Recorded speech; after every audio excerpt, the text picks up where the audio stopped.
Mountain News this morning, one fire department is taking firefighters to new heights using drones for emergencies. And yesterday was Giving Tuesday. We have the recap. Dedicated to Eastern and Southern Kentucky, this is WYMT Mountain News this morning. Good morning, I'm Caroline Mueller. Today's date is Wednesday, December 3rd, and the time is now 6:30.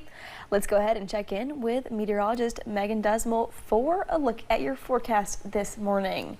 So contrary to maybe our short sleeves, I don't think that's what you'll want to be wearing walking out the door this morning. I mean, it is cold out there. Yeah, it is freezing outside, and that's actually meteorologically correct. We're looking at freezing temperatures, and for some folks, well below freezing temperatures. That mark is 32 degrees.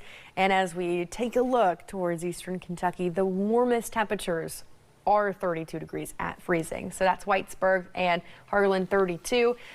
30 degrees in Jonesville and Middlesboro, as well as Jacksboro, and 28 in Stanton. So again, cold start to your morning with high temperatures for the day only in the upper 30s and low 40s. So you'll need to wear your winter coat all day long. As we head into the satellite and radar, though, you'll notice a little bit of some clouds this morning. Definitely a mostly cloudy start to your day, but by the afternoon hours, we're looking nice and mostly sunny. That'll be around 3 o'clock, 4 o'clock, when we're also looking at the warmest temperatures of the day. Caroline. Sounds good, Megan. Thank you. Several agencies responded to a crash in Montecello on Monday. Montecello Police Department, Montecello Fire Department, and Wayne County EMS responded to the crash on North Main Street in front of the Elk Springs Cemetery. It involved a Buick Lesbarb and a Chevrolet Avalanche. Police determined the Buick was traveling northbound when the Chevrolet made a left turn, causing the crash.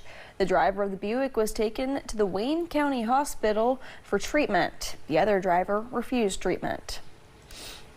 Lexington Fire Department is taking firefights to new heights, literally. They're now using drones to get a bird's eye view of emergencies, and it's proving to be a game changer for first responders. Battalion Chief Chris Warren says they're equipped with heat detecting technology that helps crews quickly determine the size and location of the fire. If the building's too damaged, we're worried about a collapse, we can fly that little drone inside, take 4K video of everything inside, and use it for the investigation. The Lexington Fire Department bought 2 drones at the beginning of this year using a state grant. They currently have 2 pilots, but are hoping to expand their flight crew. The Breaks Center State Park is growing, announcing a new acquisition that will offer more camping and adventure on a site 15 minutes from the main park. WMT's Buddy Forbes has those details. The Breaks Interstate Park is expanding its footprint. So we view the acquisition as 2 locations, 1 park. Monday, the park announced the acquisition of Southern Gap Outdoor Adventure, a 35-acre trailhead development in Grundy. It consists of about 34 campsites, 5 cabins, a really nice visitor center, so we were really excited. Park Superintendent Austin Bradley says the mission of Southern Gap, which was developed by Billy Campbell and Patrick Owens, already aligned with the mission of the park, so coming together was an easy choice. The owners of Southern Gap Outdoor Adventures had really operated it as a public entity, even though it was technically private. They did a lot of free programs for school systems. They worked very closely with the Virginia Department of Wildlife Resources on elk restoration. And while some things at the tourism attraction will be changing in the future, we've already applied for a grant to build a commercial kitchen within the Southern Gap Visitor Center, so it will be used to cater events that are held there and hopefully be used as a grill option that would be available to the public. Many things like riding and resting will remain the same for those who seek Appalachian adventure. That area is completely different from the Breaks campus in that it is designated for ATV usage, so it can legally happen there, and we have no intention to change that in any way. Bradley says the purchase, which was privately funded by a grant, earmarked specifically for the acquisition, is all about revisiting the reason the park was planted. If you go back to the 1930s, the original idea was to establish the Breaks as a national park. And we view this acquisition as a step in that direction. In Buchanan County, Virginia, Buddy Forbes, WYMT Mountain News. Employees from Southern Gap spent the day at the Breaks for a transitional orientation. Bradley says it feels good to be adding new people to the park team. After the consumer rush of Black Friday and Cyber Monday, yesterday was Giving Tuesday, a day when people are encouraged to give back. These bright red vending machines in Times Square try to make it easy for members of the public to help pick a cause and help those in need. Sponsored by the Church of Jesus Christ of Latter-day Saints, they're located in cities across the country and allow people to select specific donations that go directly to local and national charities, including UNICEF and the American Red Cross. The Salvation Army has been raising money for families in need for more than 130 years in its iconic Red Kettle campaign. It's just a wonderful reminder of what can happen when people come together to be generous. Last year we raised $100 million through the Kettle campaign. We serve throughout the year over 28 million people, and so it's just a means that we can then make a difference in communities across this country through that campaign. Since launching in 2017, organizers of the Giving Machine Initiative say it's raised $50 million, $10 million in the last year alone. And local nonprofit organizations right here in Eastern Kentucky, like the Foundation for Appalachian Kentucky, are also encouraging folks to give back to the communities they love. Just to know that and recognize that our people are giving people, and it's not always money. It's sometimes of their time, of their talent, and there are so many different ways that we give, and this is really a day for us to celebrate that. Officials with the Foundation for Appalachian Kentucky say the money will go to fund initiatives and projects in the communities they serve.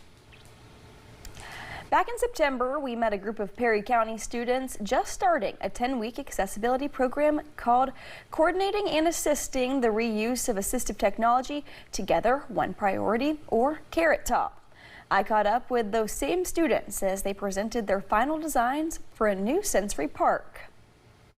When the program began, most students had never worked on a community design project. 10 weeks later, they are leading the conversation, showing city, county, and school leaders exactly what a sensory park could look like. This time we're working with the city and county on a sensory park idea concept where the students are involved in the design and the whole development of the park. The process took them out of the classroom, visiting an existing sensory park, meeting with engineers, and figuring out how each of the 5 senses fits into their design. We split into groups and we've been working on different senses like smell and hearing, and we've taken trips to other like sensory parks around here like Pikeville, and we've just been working on our ideas for this one we're planning on making here. Students say the biggest growth did not come from the design work, but from the people they met and learned to collaborate with. Since we're working with so many schools, I've really learned how to work with new people and people that I haven't met before. And I would say that just delegating tasks between us has been a really useful skill. For others, the project opened their eyes to accessibility in a way they had never considered before. I've learned so much about like sensory and like disabilities and ways to incorporate that in like everyday life.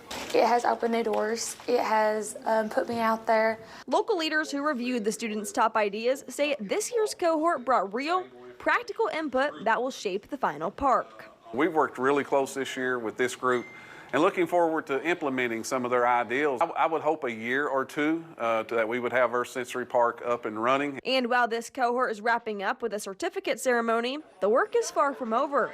Students will reconvene in January to keep moving the project toward reality.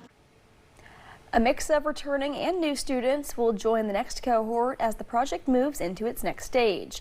To learn more about the Carrot Top cohort, look for this story on our website, WYMT.com. And there's definitely some excitement in the Big Blue Nation. Fans are ready for a new UK football season with Will Stein at the helm. Stein and his family are now in Lexington, and he'll hold a news conference this afternoon. UK students say going to games is a huge part of the college experience that they believe is only going to be better next year. I'm definitely more excited than I was this season. I think we need to turn in the right direction. It's definitely not going to be immediate. I don't think we're going to be the best team in the country next year, but hopefully we're better. People also say they've been surprised at how quickly all this happened, but also question if possibly some groundwork toward this move has been in the planning stages for a while. Some said they also believe Mark Stoops deserves a lot of credit and respect for what he was able to do while at Kentucky. We're looking at temperatures in the upper 20s and low 30s this morning, still seeing a little bit of some accumulation from yesterday's snow in our northern counties. So keep in mind, some of those roadways may also be on the icier side, especially on bridges, so drive carefully. Heading into the afternoon, we'll be seeing a mixture of those upper 30s and low 40s. Still a chilly day as you're heading into the warmest parts of the afternoon, so keep that in mind. You're going to need that coat all day long. But as for that bus stop forecast, again, we're looking at temperatures very chilly, upper 20s, so bundle up, kids. And by the time you're heading home, still going to be cold, upper 30s with those partly cloudy to mostly sunny skies. Caroline.